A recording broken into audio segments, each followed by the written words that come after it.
HarperCollins presents Spaceblasters, Suzie and the Moonbugs by Katie and Kevin Tsang.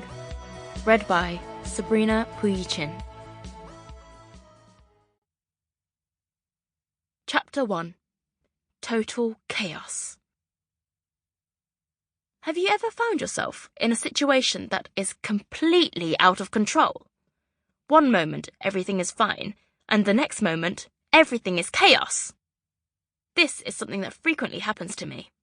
But I'd never had things spiral out of control like they did when I joined the Spaceblasters crew. And that includes the time I invented a dumpling maker that exploded all over the kitchen and splattered in my older sister's face. Okay, that was pretty bad, but little did I know that things were about to get way more out of control. Because I definitely wasn't expecting to get sucked into my favourite TV show, Spaceblasters, become part of the crew, and help them save the universe. In space, anything can happen. And no matter how prepared you think you are bound to be surprised. I should probably introduce myself. I'm Suzie Wen. I'm an inventor, dumpling enthusiast, and brand new member of the Spaceblasters crew. When I'm not in space helping save the universe, I live at home with my mum, dad, older sister Lizzie, and older brother David. You might think that living with 4 people means I always have someone to talk to or hang out with, but everyone in my family is always busy. My parents work a lot. David spends all his time practicing his drums in the garage, and Lizzie is always out with her friends. They are both older than me and never let me forget that I'm the baby. And apparently, they have no time for me either. We used to see my grandparents, my gung and my papa, all the time, but then they moved to the seaside. If all that wasn't bad enough, my best friend Bonnie also moved away, all the way to New York City, leaving me stuck at home for the entire summer with nobody to spend time with. Until something incredible happened. I was trying to invent a super 3D TV gizmo so I could feel like I was really in my favourite shows, so at least I'd have some company. But then something went very wrong. Or very right.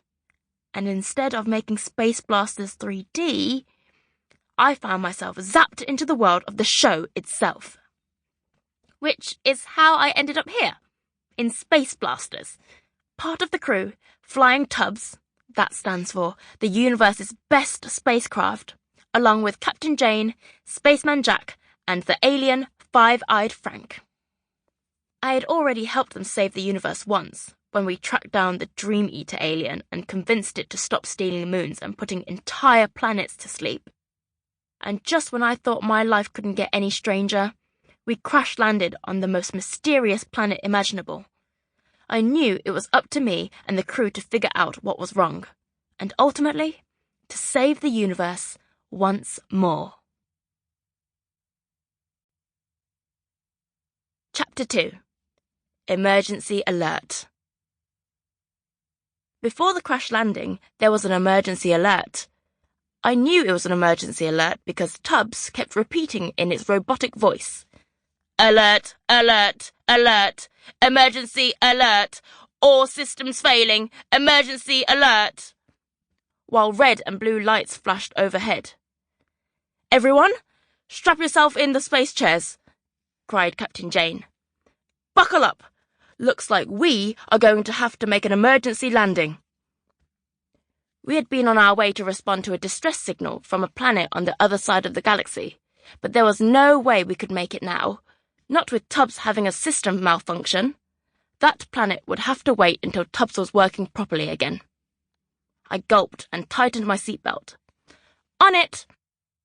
I knew how important it was to listen to Captain Jane, especially in a moment like this.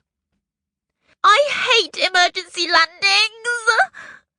shrieked Five-Eyed Frank, all of his eyes frantically darting around.